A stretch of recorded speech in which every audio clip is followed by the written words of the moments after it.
I'm gonna bleach my hair. I've decided yesterday. Da, da, da, da. So the thing is, okay, I bought this bleach, but I'm only gonna do the front bits, so I don't need all of it. Maybe I'll just do half. Put it minutes, charge it, finish by a tint brush. Do I have a tint brush? Oh no. I'm gonna tell you fun stories about my time in Barcelona, because it was messed up. It was messed up last time I was in Barcelona for a month, and I've got so many fun stories to tell you. So okay. Today, for instance, you have to follow me on Instagram, it's quite entertaining. So I work for the Big London Bakes, which is basically like the Great British Bake Off. So we were doing a test bake, so I was baking. I never bake. I mean, I can bake, but like I never bake at work, obviously, because I'm working. But this time I was invited to bake and test it and see if the clients, because like if I can do it, clients can do it, you know, kind of thing. So fun. So proud of the cake. And then I cut it in half with my partner. Not my partner, the partner I was cooking with, just this baker. And so we cut it, and then my boss also gave me some really nice cake from a natural bakery. So I also put that in my box. I was like, my roommates are gonna fucking love me. Get in the tube. I had a lot of stuff, I was carrying a lot of stuff. I dropped the cake. Worst nightmare, I did it. I dropped it like just before going in the stairs. Like I was off the tube anyways, and it was not my fault, for my defense, because the box broke. Like the box broke. So anyways, I'm gonna do this. I need a lot of concentration, I think, so.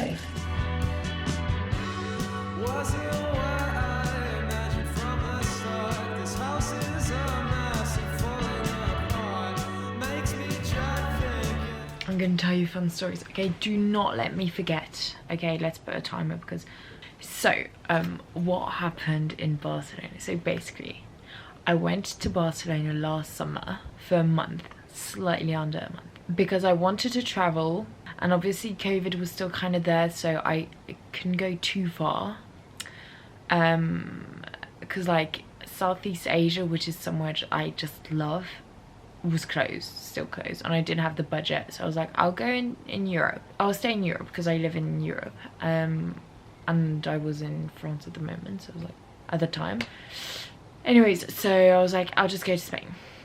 I needed somewhere hot and like more exotic than France. So I went with Workaway. So if you don't know Workaway is an app like where basically you will find hosts or travel, like it's to link up hosts and travelers. So the hosts are people who need work done somewhere, so either in their hostel or in their fields or in their castle, you know, it's just people who need like hands free. And the travelers are people who are willing to do, like, it depends what deal you have, but like maybe 4 or 5 hours of work every day, every other day, once a week. It literally depends on the owner or on the host, basically. You just not match, but you just like talk to people and see if you can find a good deal. And basically, normally you don't get paid as a traveler, but you will stay there and be fed, or, you know, as again, different deals. But the aim of the thing is normally you're fed, you have a shelter, and you work for them. That's the thing. So I was like, I'll do that so that I don't have to pay, and I can go traveling for a month, whatever. So I went to Spain, and I found this company that did loads of things, like guided tours of Barcelona. They had bars, they would do like paella lessons, kayaking, just loads of touristy things. So I was like, yeah, 100% I want to go there. So I'm not gonna give any names, but I ended up being a kayak guide. Which was so rogue and so hilarious, and the best fucking job ever. How nice. I was like on the Costa Brava, just kayaking with loads of hot people. I mean, I'm no kayak guide. Like, I'm a kayak guide the same way you are a kayak guide. You know what I'm saying? Like, I have been kayaking like 2 or 3 times before I was a kayak guide. So that's really dangerous. Like, I was obviously with a more, I mean, no, not a more experienced guide, a real guide. And then there was me. So for instance, there was like the real guide, maybe 10 people. And I was like behind the group. But yeah, I can't lie, I don't know how legal or whatever it was, but that was that. To be fair, there were life guides everywhere that if something happened, it would like there'd always be people to help. We never went far in the ocean, there were no waves, it really wasn't that dangerous, but I still can agree that it was slightly dangerous, but fun. So I was sleeping at my boss's place, and they had a really nice place. I'm not gonna say where. Oh my god, I'm like, can I even tell you about these stories? Yeah, okay, I'll tell you. So first, I arrive in Barcelona. I speak slightly Spanish, okay, but not really. So I arrive in Barcelona. The COVID was hitting hard at that moment, especially in Barcelona, so I was quite stressed. Anyways, I arrive, I'm supposed to stay in this sort of like farmhouse with loads of people, loads of other travelers. So I'm like, sweet. I get there because I had a meeting at 2 with the boss of the company in the farmhouse. So I kind of like Google the address. It's up north of Barcelona, so not even in the city centre. It was really like, it was quite countryside, like, to be fair, or like a village. So I was like, okay, I mean, whatever. So I rock up, big suitcase. I'm like, my boss calls me, I pick up, I'm like, hey. He's like, hey, where are you? And I'm like, no. He goes, hey, I have an awful feeling you're at the farmhouse. And I'm like, well, yeah, bitch, where the fuck else could I be? The only address I have is the farmhouse, and he said let's meet up there. So like, obviously I'm gonna get it. Anyways, turns out he was in one of the bars in central Barcelona. So I'm like, oh my god. And I had just missed a train, took another. It was complicated to get there because I don't understand the fucking language enough. I'm finding it hard to concentrate with this. Oh, this feels better. It literally does. Okay, I'm like, okay, well, where should I go? He says central Barcelona. I'm like, great. He's like, I'll pay for the taxi, and I ended up paying for the taxi. But anyways, I'm like, okay, but so if I come into central Barcelona, does that mean I'm having to come back to the farmhouse tonight? Like, I might as well stay here. No, can't you come if we're going here anyways tonight? You know what I'm saying? If I'm staying here, because I had my really big suitcase. And he was like, oh, sorry, the farmhouse is not ready. Would you mind sleeping at mine tonight? And then I'm like, I literally did not answer. I was like, what the fuck? In my head I was like, nope, I don't know what, I'm good. I was really like, what the fuck? He heard that I literally did not answer, and he was like, okay, I have a pregnant wife, you'll meet her tonight, and if you feel comfortable enough, you'll come at ours. So I was like, okay, that's fair. Like, if I'm not comfortable, I'm literally gonna go to a hostel. Like, but he has a pregnant wife. I mean, they could be Bonnie and Clyde, but like, still, I do trust it more.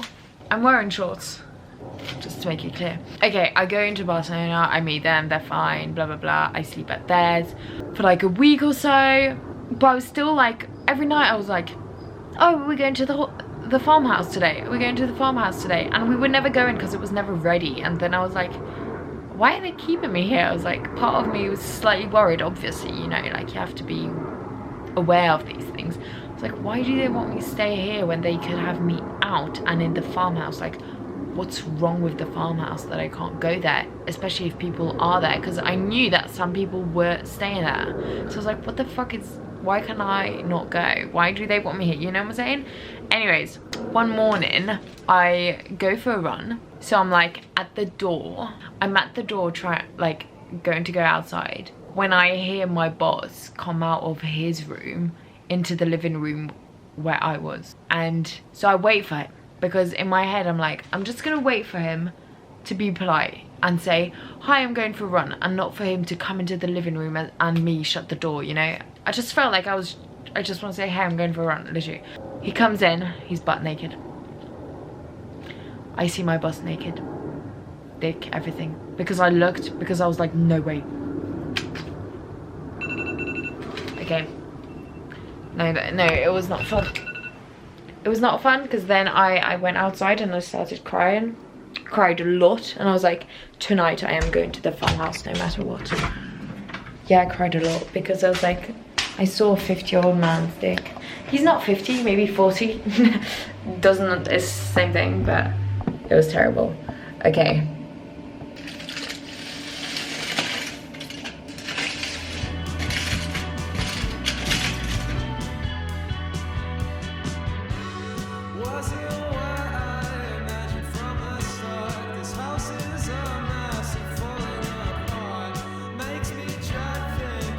Anyways, I saw my boss's dick and I was like, fuck. I was really not feeling well. I feel like I can't concentrate with these. I'm not actually kidding. It's like when I have sunglasses and somebody speaks to me, I have to be like, what? I cannot. My senses are all related. They do not. They cooperate a lot. So then I'm like, now I definitely need to go to the farmhouse. I do not want to stay here anymore. I saw my boss's dick. So another one of the bosses brings me to the farmhouse, and it was a crackhead house. Like, it wasn't, but it was horrendous. It was so scary. Like, literally this big farmhouse. It literally did not even have running water. Like, you had to, I mean it did, but you had to like go out in the yard and like turn it on somewhere. And then there was this dog that was just hanging around, and then it just had chaotic energy. Jesus. Like a bed frame for like a two-place bed with a mattress for only a one-person bed, you know, and like paper on the floor. Everything was mismatching, every single thing. There were boxes and furniture and stuff everywhere. I can't describe the way it was. I literally have no photos, but it was like, you cannot imagine how chaotic it was. Imagine every single room had something wrong. I didn't even have electricity in my room. My room had a wardrobe, some old scrubby wall paint that was like falling off. It had no bedside table. The lamp was on the floor. You know what I'm saying? It was like chaos. Oh my god, I'm actually doing this. I'm actually doing this. Okay, I feel like I need to be concentrated. Wait. Okay, now I can think better. Get to the farmhouse, and I remember at one moment, so two people brought me, like one of the bosses. There were like 3-4 owners of the company. So one of them and his girlfriend. And at one point I was just upstairs on my own, and I was like, can I do this? Because like I challenge myself a lot. For instance, just going to Barcelona alone, blah blah blah. So I'm like, okay, I take everything as a challenge and like a way to grow. So I'm like upstairs thinking, is this character building or am I just gonna die? And then I started crying and I was like, it's maybe. So then I came back down and I was like, I can't stay here. It was 1 hour away from where we were. It'd been like a week and a half that every day I was like, can I go? And then I get there. But then again, hey, it's their problem. I did not feel too bad. I was kind of like, well, guys, do you imagine a 21-year-old girl who doesn't speak Spanish to live in this farmhouse? Oh, other detail, I would have been alone in it.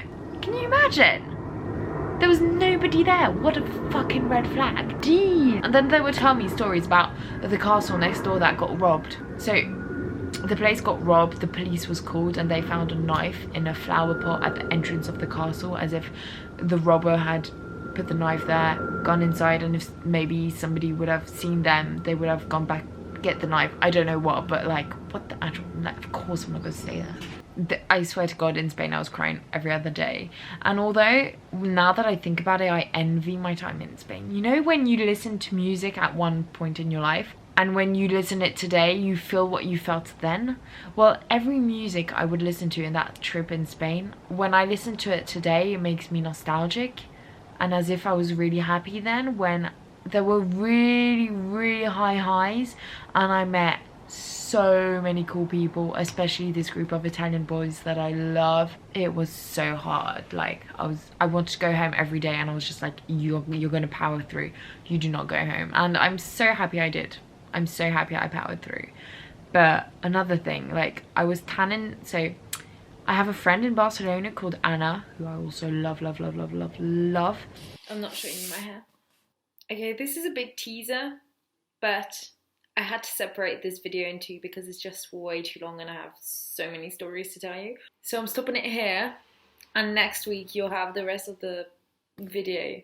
I'm being such a clickbait queen right now. If I put all of the stories in one go, I'm just like wasting them. You need to like actually appreciate them and want to be listening. Whereas if I do a 30-minute long video, you're going to be really bored at the end. So anyways, see you next week.